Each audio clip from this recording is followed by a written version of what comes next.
Good morning, Assalamu alaikum students. In today's online class, we discussed one of the periodic property which is called as ionization energy. So, you know that what is periodicity of property. Just for the sake of the revision, I am just revising the main points.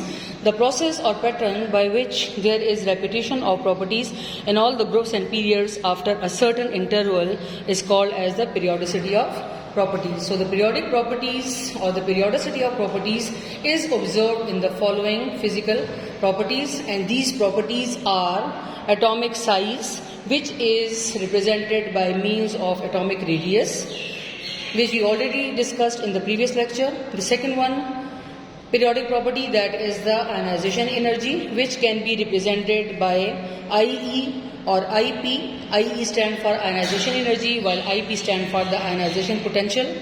The third periodic property, that is the electron affinity. The fourth one, that is the shielding effect, and while the last one, that is the electronegativity. So atomic size in terms of atomic radius we already discussed, and the second one, periodic property, we discussed it today in our Zoom online class. So now I am moving towards the main points of this topic.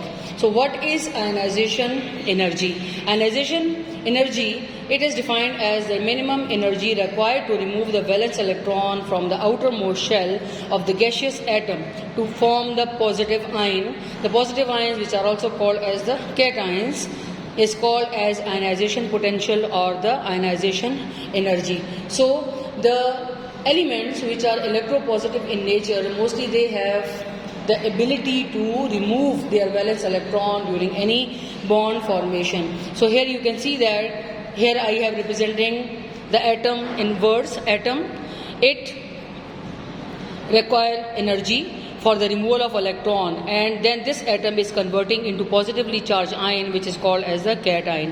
Here I have mentioned the two symbols, X for any unknown element or A for any unknown element. So in the similar way, you can see that the atom, this is the neutral atom, it requires energy for the removal of an electron, and it acquire a positive charge, which is called as the positive ion or the negative ion. So that energy which is required for the removal of electron from the valence shell of an atom, it is called as ionization energy or the ionization potential.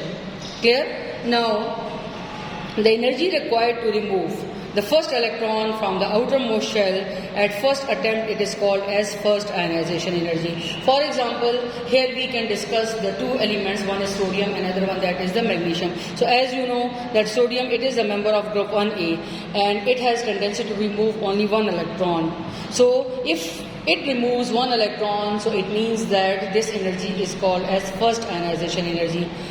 In sodium, there is no another atom, so its ionization energy can be expressed in plus 496 kilojoule per mole. On the other hand, magnesium, it is the member of group 2A. So it having how many electrons? It having the 2 electrons in its outermost shell. So both the electrons cannot be removed at a time. First, one electron is removed, and after the first electron, then the more energy is required for the removal of second electron. So in case of the magnesium atom require energy for the removal of its 2 electrons one by one. So when it lose one electron, it become positively charged ion, and this magnesium ion, it is represented by Mg+1, and 1 electron is removed. So as it removes first electron, so its ionization energy is plus 38 kilojoule per mole, it representing that it is the first ionization energy.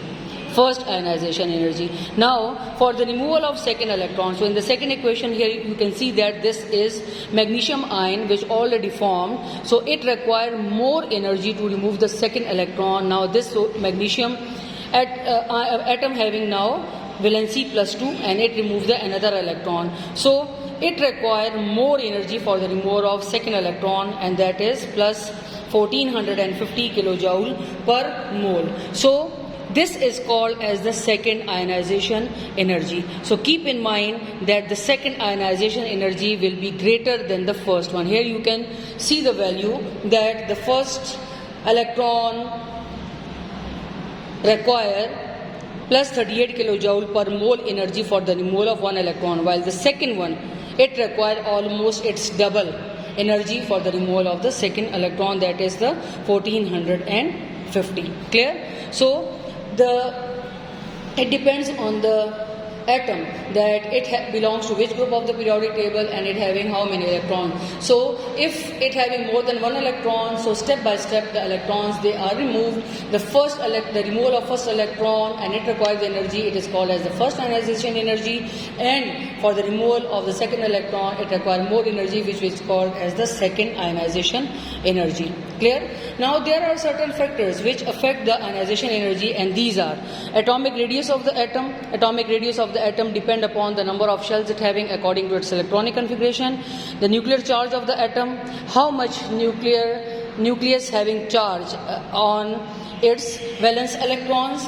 Then the shielding effect you will study after the ionization energy and electron affinity. It is another periodic property. And the fourth one important factor, that is the electronic configuration of the atom. So as you know that sodium it having atomic number 11. So if we write down the electronic configuration of sodium here, you can see that this sodium having 1 valence electrons in its outermost shell. Clear? So the last shell is 3, which representing the M shell, it having 1 electron. In case of the magnesium, here you can see its electronic configuration 1s2, 2s2, 2p6 and 3s2. So it having also 3 shells, and the valence shell contains the 2 electrons. Clear? Now the periodic trends of the ionization energy. In group means if we moving from top to bottom, the ionization energy it decreases because of the increase of the atomic size. As you know, from top to bottom the atomic number it increases, the number of shell increases, so definitely the size of the atom it increases. So if the size of the atom increases, it means that the approach of the nucleus on its valence electron will be weak, so it required less energy for the removal of electron. In case of the period, it is another periodic trend. So ionization energy increases in period from left to right due to increase of the number of electron. If you look at the period, you know that period number representing the number of shells. So when we move from left to right, the atomic number increases, the shells remains the same, so it means that the number of electrons they also increases. So ionization energy, by the increase of electron, it also increases. And the nucleus having approach on the last valence electrons. Clear? So the elements at top group or at the top of the group having maximum ionization energy, while at the bottom of the group having the minimum ionization energy. On the other hand, if we look at the periods, so elements at the extreme right of the periodic table has the maximum ionization energy, while at the extreme left it has the minimum ionization energy. So today in our lecture we discussed the important periodic property, that is the ionization energy in detail. So it is now here I discuss its main points in the form of the summary. So with the help of the diagram you can also see that the trends you can also represent in this way. Clear? So you draw a structure, for example this is the structure of sodium atom, so it having the valence electron 1 electron, and which can be removed by having the energy from its outermost shell during any bond formation. And look at the trend. So when we move from left to right, so it representing the period, the ionization energy it increases due to the increase of the number of electrons. And from top to bottom, here you look at the top to bottom in a group, the atomic number increases as well as the atomic size increases, and the ionization energy it will be less required. Clear? Thank you.